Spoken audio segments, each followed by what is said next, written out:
Right, hello, welcome. This is part 34. This one's just about what are the best ships to run in Caldari high security combat sites to make some money. So we found out that the Caldari ships are the best, but actually the Galante destroyer outperforms Caldari this time, just because they have extra drones, which makes the Galante destroyer do twice the damage of the battle cruiser. But the Caldari battle cruiser is the best for in Caldari space. Alright, hello, welcome. So this one's going to be about combat sites. All you do is Google EVE combat sites, and then you go to the webpage, and it'll show you everything about combat sites. So we sat here for hours and hours, probably at least like 4 hours, just looking at ships and trying to fit them out, trying to figure out which ship would be the best ship to use in the Caldari area. So that's pretty much what we've been doing. We've been going through every single ship, and we've been fitting out every single ship and checking out their stats and checking out their fittings. And what we found is that the Galante ship seems to be absolutely the best one.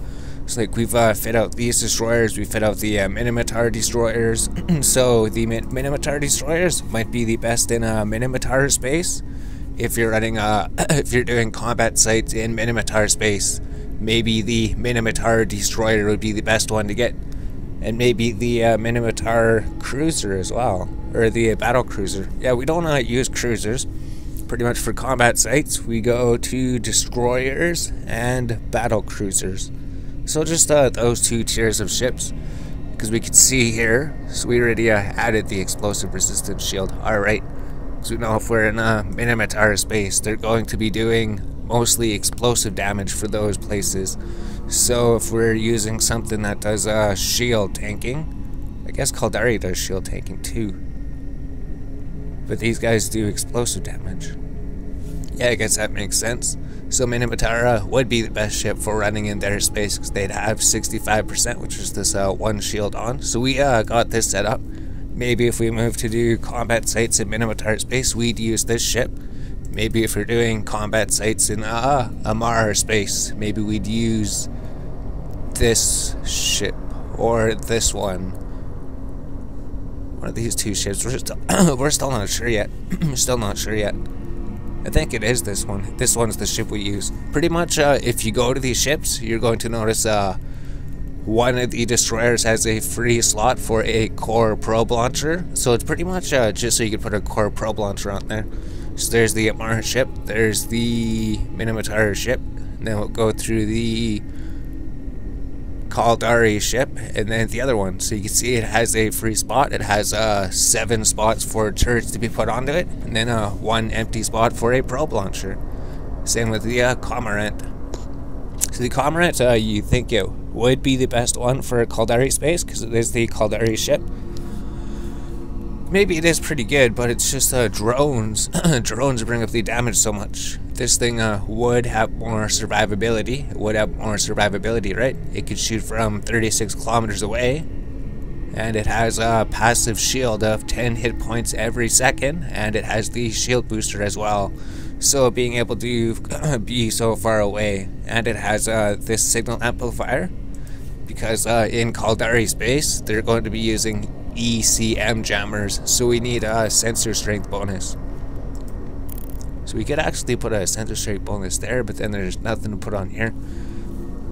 But the main thing, if you look at this ship, we can see the DPS is 60 DPS, so the range is like 36. But if we go to this ship, so the resistance is alright, right? 44, 58.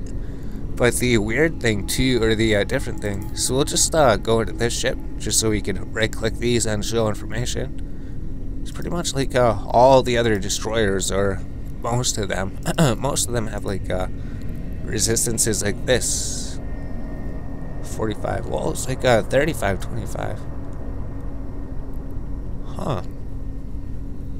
That armor has high thermal resistance.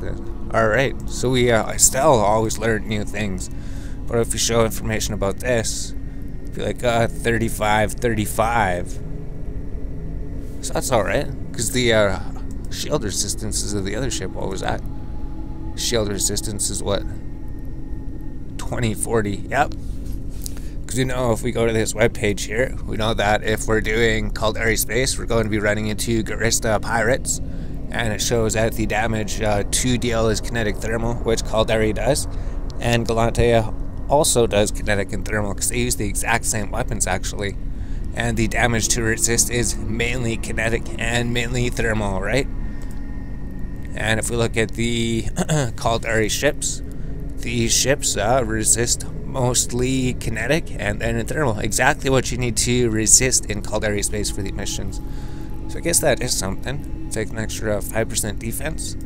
But, so we're just going to compare the ship and show why the Galante Destroyer is probably the better one. Just because it has so much more DPS. So much more DPS. It has like 2 times the DPS. Yeah, so we got this ship set up here. So we just got the thermal shield reinforcer, kinetic shield reinforcer, and then just a semiconductor memory cell, just to be able to use this small shield booster for a lot longer, right? And then we just got the 150mm railguns, giving it a 36km range. So the Cormorant traits says it gives 50% bonus to optimal range. So it took us forever to do this fit, right? We've been sitting here forever. I think we even had to get the skill to be able to fit it like this, right? We actually had to use another 210,000 points to get a CPU Management 5, which is max free to play. So I guess eventually we did get those. You'd be able to get these just with your free skill points. It's only 210,000 free skill points to get that. Yep. Or we could even buy skill injectors if we're making money at some point. But this ship, so we'll just go to the other ship now, right? We see this ship's pretty good. We got this one set up. This one has some ECM resistance, but this one actually can get more ECM resistance because that shield slot is open, right? So this one has like 5844 and passive shield regen. So the Cormorant would be the safer ship with more health, more regenerating hit points. But this one would be the more damaging. So it's like 60 DPS for the Cormorant. For the Outghost, it is 136 DPS. So that's absolutely amazing. 2 times the DPS. And the defense is pretty much the same, right? Resistances are like 55, 55. So the resistances might even be better. It's just that we don't get any passive shield regen. It's just we have to use the small armor repair. But the main reason that the damage is so high is because of the drones, right? Drones just seem to add a ridiculous amount of damage. And actually, if we use the other drones, right? Hobgoblins. Everyone says to use hobgoblins because they do the most damage. But if we need to specialize for a specific damage type, we could actually use different drones, right? So it's like 136 or something. So we'll just check that here quick. Yeah, it's like 136 DPS. But if we use hobgoblins, then it'd be 142 DPS. So it'd be more DPS. And the thing that we learned is that if we right-click show information, we can see the shield capacity is 50, armor hit points is 90. So these have more DPS and they deal thermal damage. So they deal more DPS, but they have less hit points, right? Shield 50, armor 90. And if we look at these things, the Caldari ones, shield capacity is 180, armor hit points 70. So it has like 2 times the shields. These drones might actually get shot out there. So that's pretty cool. Yeah, and then it deals what, kinetic damage? Yeah, kinetic damage is the kind of damage we need to deal. So these drones have more durability and they'll survive longer.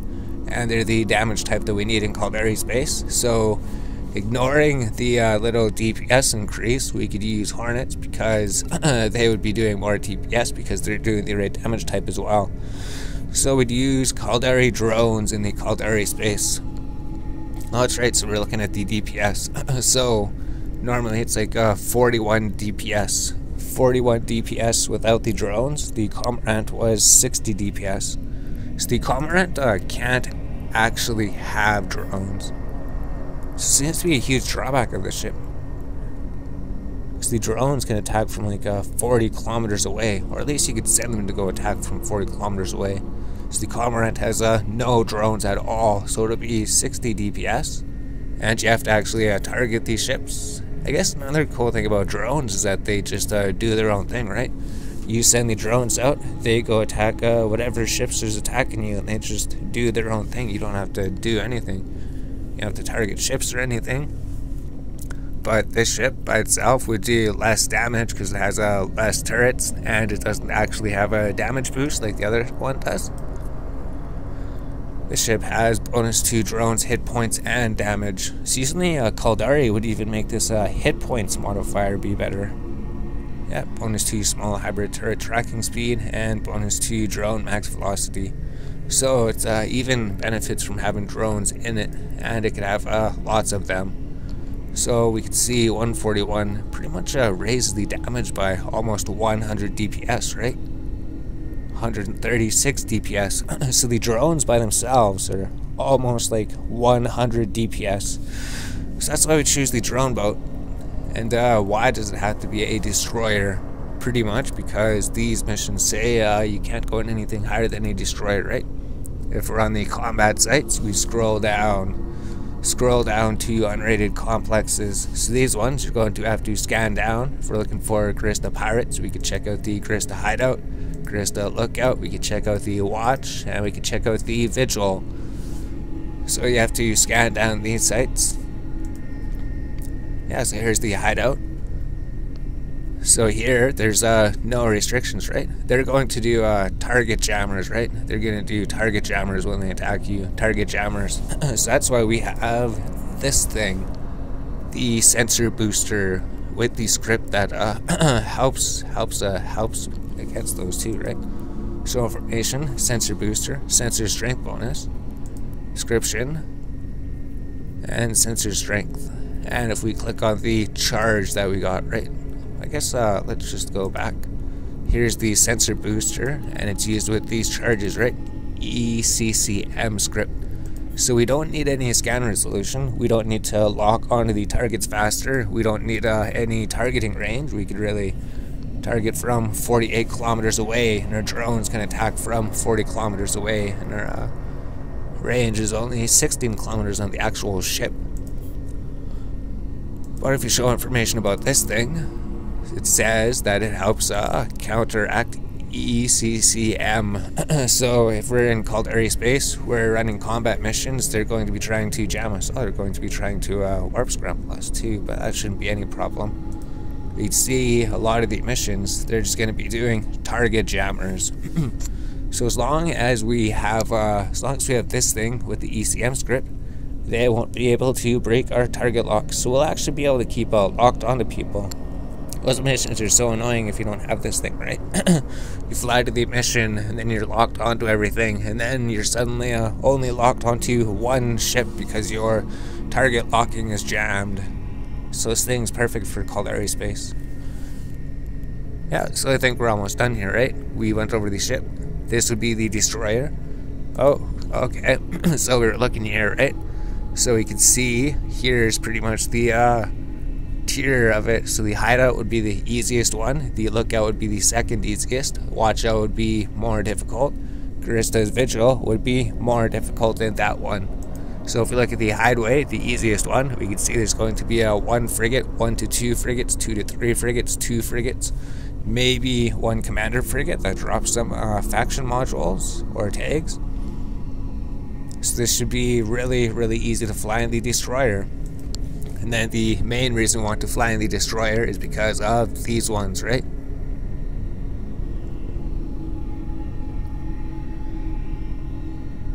Oh, wait a minute. This is the one they scanned down. Oh, okay. Whoops. So if we're looking at the first one, Krista's Hideout, so there's going to be 2 frigates, 1 frigate, 2 frigate, 2 frigate, 2 frigate, 3 frigate, some destroyers and a frigate, sentry frigate. So there's going to be a couple gates that you have to accelerate through, and then these waves. So that should look like it should be a no problem for a destroyer to do. But if we look at the second mission, Yeah, initial gate will not allow Tech 1 cruisers or bigger to pass. So you actually have to use a frigate or a destroyer. So we just use a destroyer, right? If you use anything bigger than a destroyer, you won't be able to do these missions. But if we go to these ones, this is pretty much where the battle cruiser comes in. So the first two would be for destroyer ships, and the last two would be for battle cruiser ships. So we could see that, right? This one's going to have a whole bunch of frigates, destroyers, cruisers. There's going to be 3 cruisers, 4 cruisers, 6 cruisers, 6 destroyers coming in, 5 cruisers, 5 destroyers.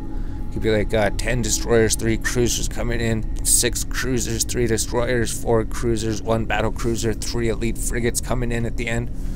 So we can see this one starts to pick up tremendously in difficulty once we get up there. And we can see in this one, kind of like the other last 2 tier mission, it says this site's acceleration gate allows only battle cruiser class ships or lower or their Tech 2 equivalent. So only battle cruiser and lower can go in. So that's why we came up with these first one, the Hideout, the Lookout, right? That should be easy for a destroyer. And this one, only a destroyer or a smaller can go in. That should be easy for a destroyer. And then the watches and the vigils, these are going to be for battle cruisers. So we'll just go over the battle cruiser here, right? If you look at the vigil, we can see it's going to be 5 battle cruisers, 2 cruisers. There's even going to be a battleship here. It's going to be battle cruisers, cruisers, destroyers, and then cruisers, 3 battle cruisers. So you don't want to fly in there with like you don't want to fly in here with something that's going to get blown up. So now that we've seen that, so we'll just look at these ones too quick. So these are ones that you don't have to scan down. So we'll just close these ones. The ones that we don't have to scan down, these ones should probably be able to all be done in the destroyer. So if you look at this one, we'd fly around, be scanning, there'd just be like a 1 frigate, 2 frigate, 3 frigate, 2 frigate, and then 1 frigate. That's it. So that seems really easy. In the destroyer, we're gonna fly 6 frigates, 3 destroyers, 4 frigates, 2 cruisers, 3 frigates, 3 destroyers, 4 frigates, 2 cruisers. So that shouldn't be too bad in the destroyer that we're in. And if we go to the third one, so this one actually shouldn't be too bad in the destroyer as well. Right, we should be able to do this in the destroyer. It doesn't seem too bad. Just like 3 frigate, 3 destroyer, 3 frigate, 3 destroyer, 4 frigate, 4 destroyer, and 1 elite frigate maybe. But the last one, oh, it tells you at the top 2, 9 frigates, 2 destroyers, 9 cruisers. So maybe even this one would be done in the destroyer. It's just 5 frigates, 4 frigates, 1 cruiser, 5 destroyers, 5 cruiser, 5 cruiser, and 1 commander frigate. Yeah, it doesn't seem too bad. Maybe better in a cruiser, but if we could manage to do that in a destroyer, we could just do all of those in just 1 ship. Maybe just fly out here, do these missions, scan down stuff that we find, stick to the first 2 missions, and then we want to pick it up and go to harder missions, then we'd go to a bigger ship. So here's the things we got. We just got like the small armor repair, drone damage augmenter, and here's this. You can maybe like pause the video. Outgoes, thermal armor resistance, kinetic, semiconductor, sisters core, scanner probes. Oh, that's right. Those increase scanning strength. So when you're actually scanning down these sites, you'll be able to scan them a lot quicker. Oh, and then we got lead charges. Yep. So if we go to ammunition, lead charges have the lowest capacitor use. So these would be like standard charges for the MR essentially. If you compare all the different charges, these would be like negative 50% capacitor use, no increased damage, no increased range. So these ones seem alright. They're better than lead. They do more damage than lead. They don't have the crazy range, but I guess you don't need the crazy range. So from now on, we're just using lead charges. Those ones seem perfect. Then the core probe launcher. So the sisters core scanner probes, you can pick those up if you want. We picked those up. If you go here, it costs like 6 million. Because you want to have 8 inside your core probe launcher and then 8 inside your inventory. and just some lead charges, and then we're gonna go do some missions to earn some money maybe. And then for the battle cruiser, so we'll just look at the battle cruiser quick, right? We pretty much looked at all the battle cruisers. Maybe the Caldari battle cruiser actually is really good. Oh, something we're gonna show too, right? Something that's crazy is that the Outghost is at 140 DPS. That's like pretty much almost as much as the Carousel does. The Carousel does only like 157 DPS, right? So that crazy Outghost is an amazing ship. It's almost as good as a cruiser, Carousel cruiser. Plus can enter those level 2 missions that the cruiser cannot enter. So here is the Drake. So the Drake, we pretty much just need to get thermal resistance, right? So we had this before, the Rigger Catalyst, the Flare Catalyst. And then we just got the Kinetic Shield Reinforcer, because we just need kinetic resistances. Then we just have the Heavy Missile Launchers, dealing kinetic damage. And then here, we actually got the Sister's Core Probe Launcher. So I think it gives like 51 with the standard launcher, with the standard probes. And then it gives like 56. Then it gives 61 if you get the core probe launcher. Except the thing is that the core probe launcher costs like 30 million or something, right? So you don't want to throw this on a destroyer. You don't want to throw that on a destroyer. Yeah, you don't want to put 30 million on a destroyer. But putting 30 million on a battle cruiser might actually be alright. Got the micro warp drive just to get movement, 2 large shield extenders, and then we got the ECCM script to counter their target jamming abilities. And then we got the missile guidance computer with the missile precision script, because we don't need any range, right? We don't need any target range. We could just go and destroy them quick. This will help us destroy these smaller ships quicker. Target painter will help us destroy these smaller ships quicker. 2 ballistic control systems just to increase our damage, because it's like 236. Oh, we got Tech 2 ones, that's right. So 182 DPS, up to 236 for just having these 2 ballistic control systems, Tech 2. So we actually got the ballistic control systems, Tech 2. This thing, we actually have to train 1 skill, right? Missile guidance computer, Tech 2 requirements. Missile bombardment. So maybe that's free to play. Maybe we could level missile bombardment up to level 4 and then get a Tech 2 missile guidance enhancers, and that would help us a bit. And we just got the drone damage amplifier, and then we got the damage control 2, because we couldn't find anything to fit on the bottom. There was nothing else that we could find to fit onto the bottom, so we just put a damage control, which increases our defense EHP by like 8,000, pretty much what, like 30%? 30% more EHP. Yep, and then we just got the Caldari drones, because we're in Caldari space now to help out against these combat missions. So I think we looked at these ships and everything, right? Pretty much did that. So these would be the best ships to go for running Caldari combat missions. So we'd have the Outghost here, and then the Drake for running pretty much running level 3 and level 4 missions out here, I guess.